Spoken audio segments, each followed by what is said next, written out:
There's a whole lot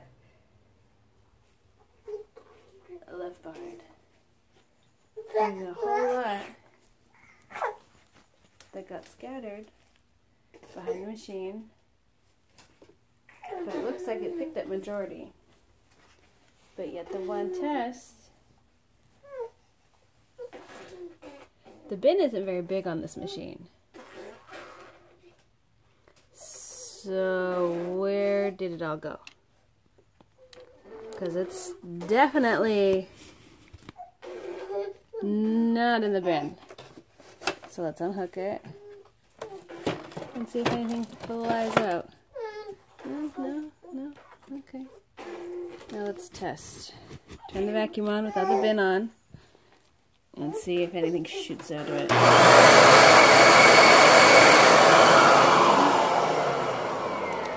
We're good there. But look at all that dust. It's nasty. Yeah. Gross. Got the little one over there kicking away. He's been extra grouchy. He just popped his first tooth. And he's been sick. So, the neat thing about this bin is that you see the filter right here. So this is the pre-motor? Yes, pre-motor filter. And it has a self-cleaning mechanism, so you can twist it and twist it to get all the nastiness off of it. Which if you look really close, you can see a whole lot of it right there at the bottom.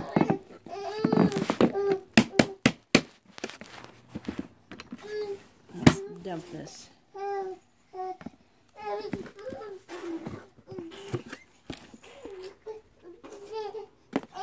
You would think this would be the easiest to open with one hand, but in reality, this is the hardest out of all the vacuums I own.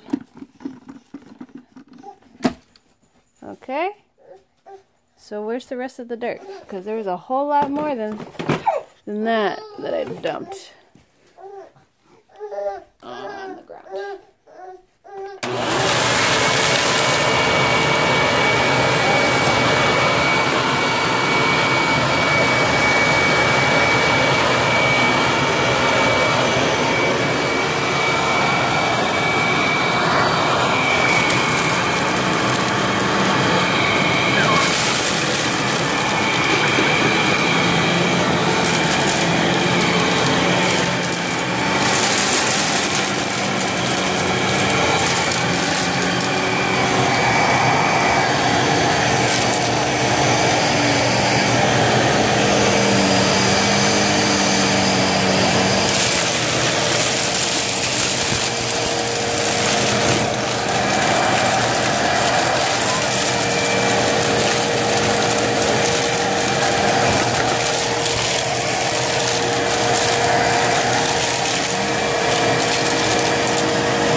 majority of it's still on the carpet. Lift up the vacuum. Still a good amount under the vacuum.